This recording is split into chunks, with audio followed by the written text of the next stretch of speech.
Jadi urban farming itu mau size-nya kecil, sedang, atau skill-nya besar di rumah, tergantung kita kan. Space-nya yang kita punya, itulah yang kita pakai. Jadi nggak ada salahnya kalau kita punya bed, terus kita tanam apa yang kita butuhkan. Maksudku daripada kita beli, ada kepuasan sendiri begitu kita manen apa yang kita tanam, itu kita bangga sama apa yang kita, oh I grow things gitu. And then begitu kita panen, itu langsung kita bisa cabut, bisa pegang, bisa smell, semuanya kita bisa rasain gitu. Daripada shortcut ya, kita pergi ke supermarket, kita beli, kita bayar.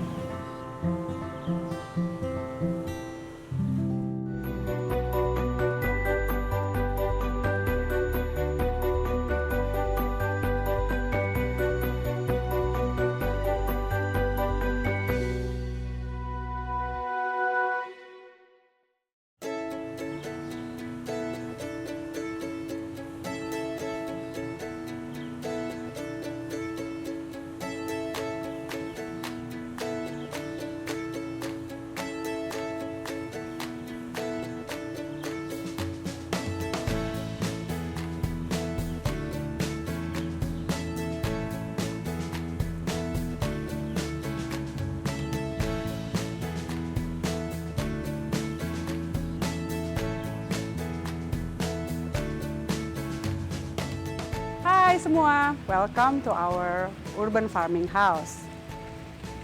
Seperti bisa dilihat, konsep dari kebun ini adalah landscape dan juga dikombin dengan urban farming.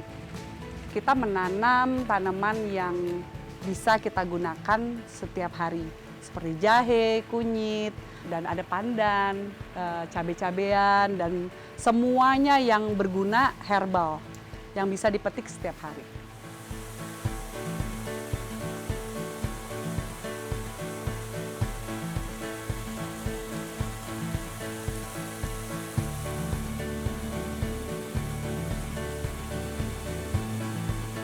Hai, saya Sarah Judith. Saya seorang ibu rumah tangga dengan 3 anak. Sehari-hari saya bekerja sebagai landscaper dan bergerak di bidang tanaman hias dan juga urban farming.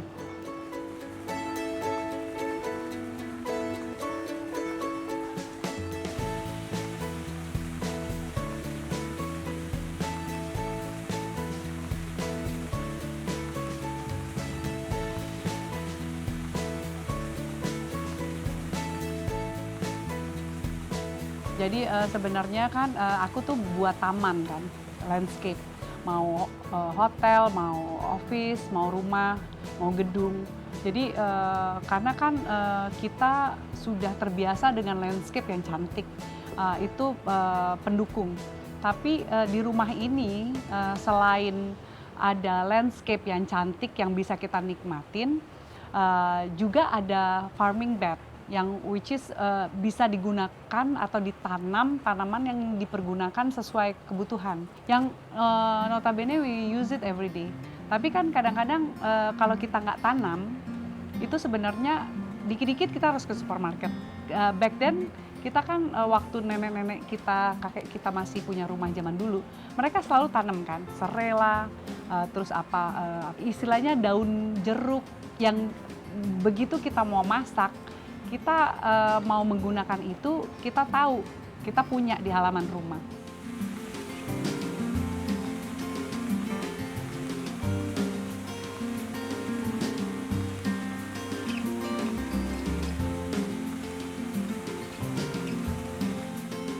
Waktu itu kita ke NTT, terus kita beli cabai, tapi waktu di sana ngerasa cabenya kecil-kecil tapi dahsyat rasanya ya.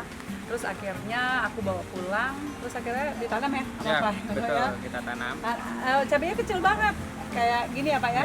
Tapi warnanya merah dan strong character, begitu dimakan pedesnya minta ampun.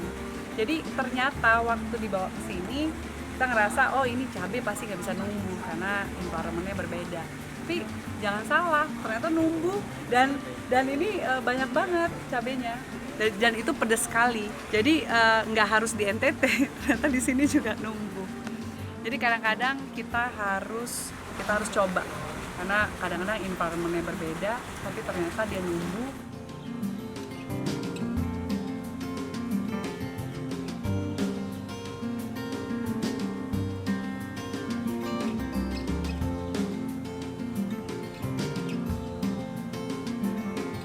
Urban farming itu kan sebenarnya kita menanam apa yang kita butuh, menanam apa yang sebisanya kita tanam.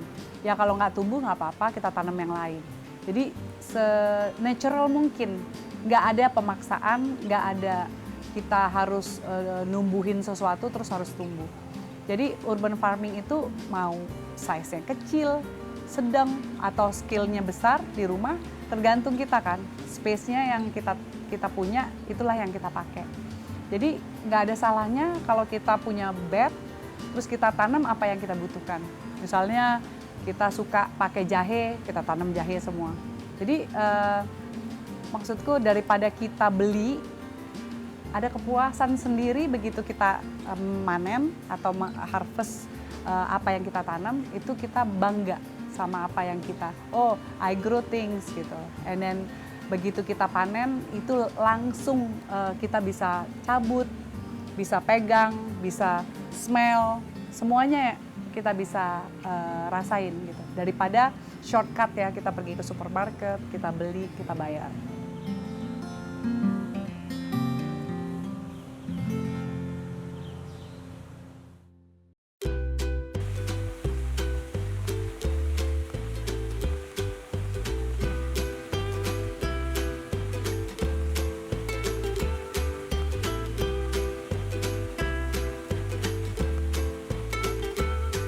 Walaupun hujan, kita mau panen, tapi nggak hentikan kita untuk panen hari ini. Karena masih bisa pakai payung, thanks to Pak Yono yang bisa payungin.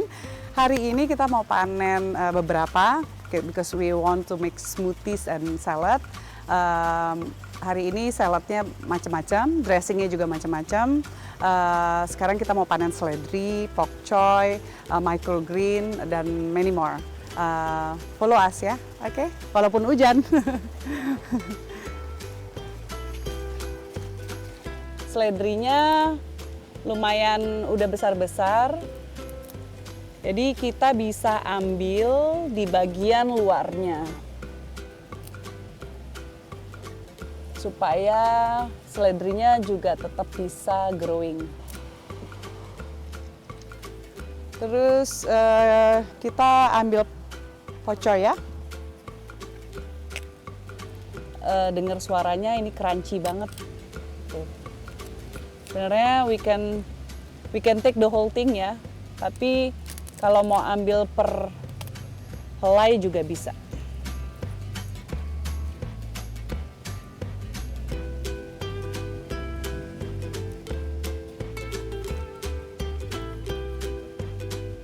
Ini bisa kita ambil the whole thing ya, kayak gini.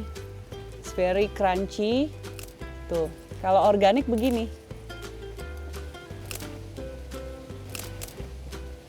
Bagus ya Pak? Ya, bagus.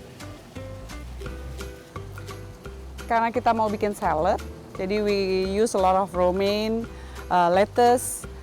Sebenarnya bahan-bahan salad itu sangat gampang ditanam di rumah. Atau kalau kita ada extra bed, kita bisa bikin seperti ini, and we always can grow it at home. Kalau enggak, ya then we go to supermarket, cari yang organik. Karena kalau salad kan kita nggak masak, jadi sayuran tersebut lebih sweet, crunchy kalau kita pilih yang organik. Kalau organik, tanamannya nggak begitu kelihatan subur, tapi dia very healthy.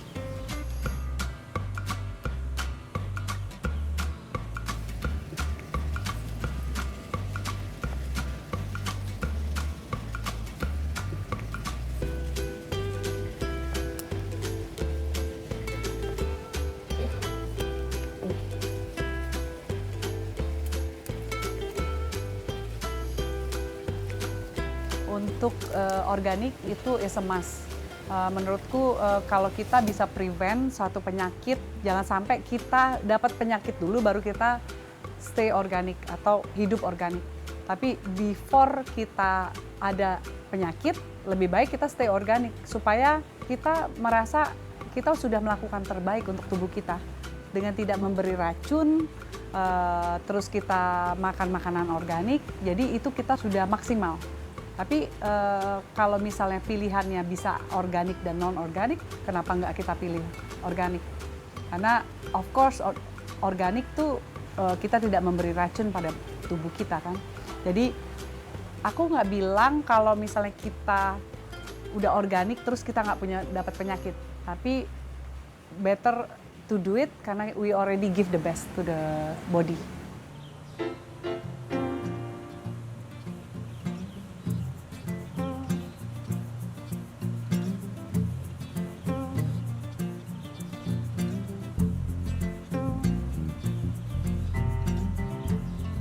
Sekarang microgreen karena kita mau bikin salad, kita fokus ke salad hari ini. Dan microgreen itu adalah tanaman kecil yang dijualnya emang kecil, mini, emang micro, emang that's why we call it micro. Tapi kontennya tuh dahsyat banget karena dia sebenarnya dengan kita makan dikit satu mangkok itu seperti kita makan sebakul punya sayuran. Jadi itu tergantikan. Microgreen ini benar-benar sayuran yang kecil dan konten vitaminnya banyak.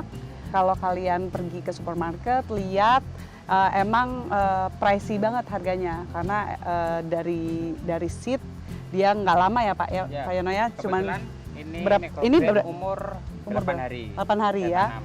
Oke, jadi 8 hari udah jadi begini tapi konten vitaminnya banyak dan kalau emang you find it very pricey, lebih baik tanam sendiri. Kalau misalnya mau tanam mungkin don't know how to do, you can check it out di YouTube atau how to grow microgreen. It's very easy guys. Jadi nggak ada alasan nggak mau tanam tanaman di rumah. Dan harusnya organik ya, titik ya. Organik itu nggak boleh nggak organik. Nah, sekarang kita mau potong, kita mau pakai di our salad hari ini supaya saladnya juga contain a lot of vitamins.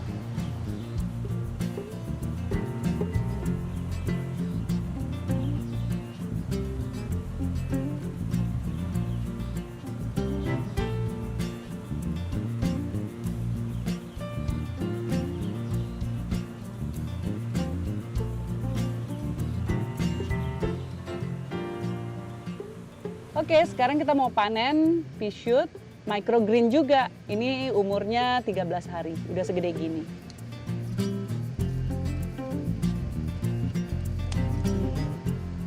Fresh banget kan?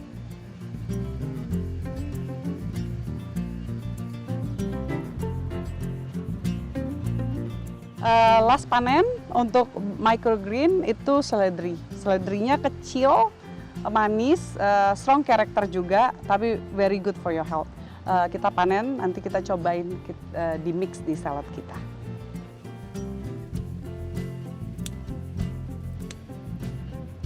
Aduh, pas dipotong ya, you can smell it, ya, wangi banget. Wangi. Ya, itulah bedanya kalau kita tanam sendiri.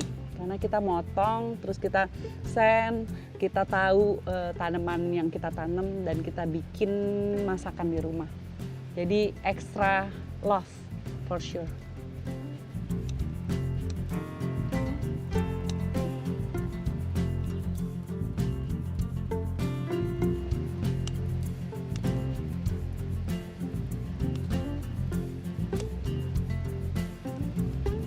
Oke, panennya udah selesai. Thank you Pak Yono udah dibantuin, udah dipayungin walaupun hujannya udah mulai berhenti sekarang.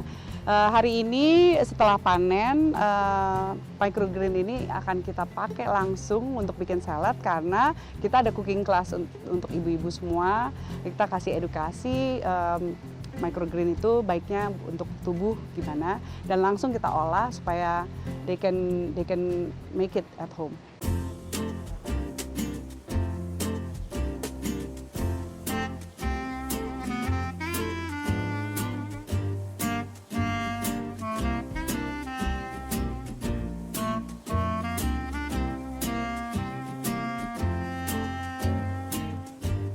sebenarnya sifatnya edukasi. Kita mau mengedukasikan ibu-ibu yang notabene yang mengurus rumah, memberi makan kepada anak-anak dan keluarga. Pentingnya makanan-makanan organik karena pertama makanan tersebut tidak tercemar pestisida, bagus untuk badan, untuk tubuh, dan juga sebenarnya cara pengelolaan. Gimana kita membuat suatu masakan yang sebenarnya healthy tapi nggak ngejelimet. Jadi very easy, dan kita educate our family to eat more vegetables. Vegetablesnya gimana? Vegetablesnya of course yang organik. Karena percuma kita meracunin tubuh kita dengan makanan-makanan yang tidak organik. Jadi tidak maksimal gitu. Jadi kita berkumpul sebulan sekali untuk memberi tanya jawab apa sih sebenarnya organic vegetables itu, sayuran organik itu kenapa orang ada pilihan organik dan tidak organik, kenapa organik itu lebih mahal, kenapa organik itu susah didapat. Jadi itu semua pertanyaan-pertanyaan yang muncul itu terjawab setiap bulannya kita bertemu.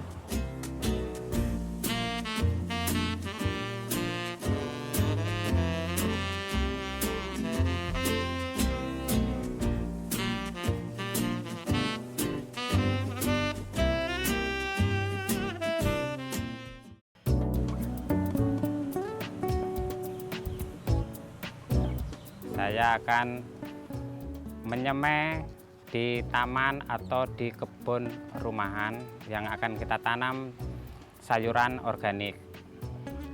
Kita sudah menyiapkan bahan-bahannya. Di antaranya kita siapkan kasing, sekam, dan kokopit. Kita akan aduk menjadi satu supaya tanaman atau semaian tadi bisa menjadi subur. Setelah kita ratakan, kita bisa secara manual pakai jari kita bikin lubang untuk bibit tersebut.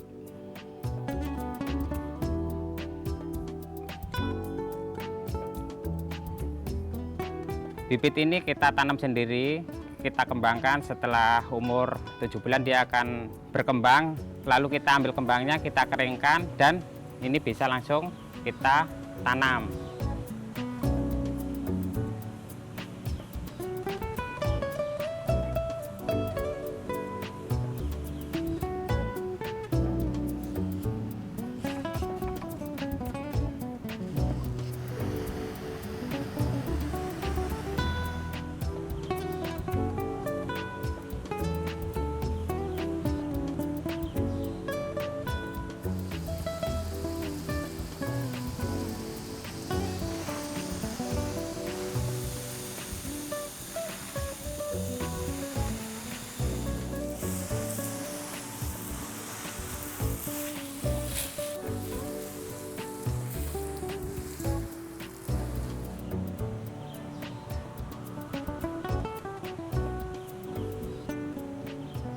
Setelah selesai tadi, kita akan melanjutkan aktivitas yang baru, yang lain. Kita akan menanam seledri dan membuat bed.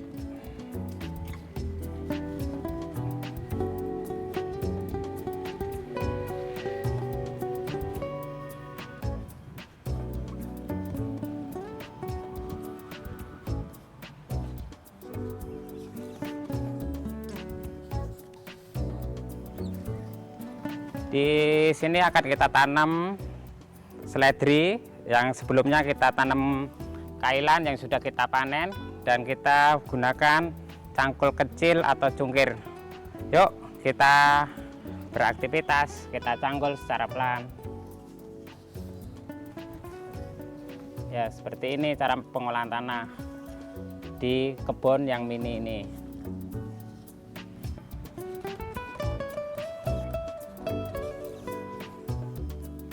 Ya, kita menyesuaikan konsep yang ada di sini. Kita gunakan karena di samping udah tembok, ya kita manfaatkan apa adanya nih supaya kita bisa memanen yang kita butuhkan setiap hari. Setelah kita gemburkan, kita akan tabur pupuknya, yaitu kasing di atasnya sebagai penyuburnya.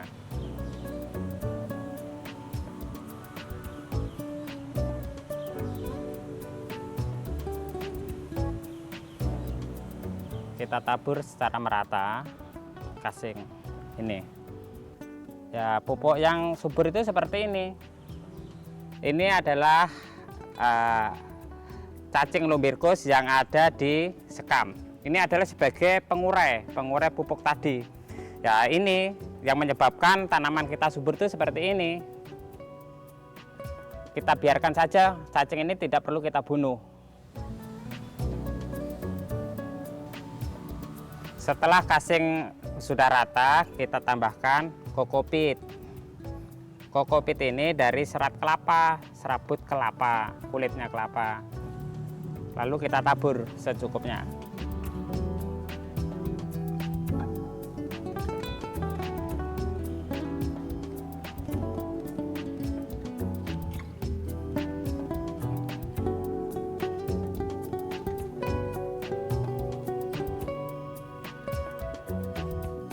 Mulai perawatan dari awal kita menyemai, menanam, dan memindahkan ke bed, kita lakukan perawatan. Ya, kebetulan ini semua sudah menjadi kemauan dari owner. Kita ingin menanam secara alami, yaitu tanaman organik. Dengan tanaman organik tersebut, baik yang dihasilkan dari pupuknya itu adalah benar-benar pure buatan sendiri, yaitu dari kasing yang dibuat dari kohe sapi.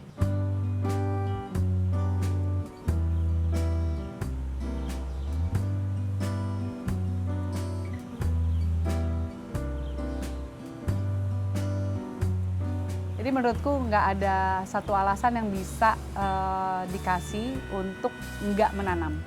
Karena gampang banget dan tidak ada memaksa. Kalau tumbuh ya syukur, enggak ya udah, at least kita do our best. Tapi satu hal lagi, menanam itu juga bisa memberi stressless. Jadi nggak ada salahnya kalau kita punya bed, terus kita tanam apa yang kita butuhkan. Misalnya kita suka pakai jahe, kita tanam jahe semua. Maksudku daripada kita beli, ada kepuasan sendiri begitu kita manen atau harvest apa yang kita tanam, itu kita bangga sama apa yang kita, oh I grow things gitu.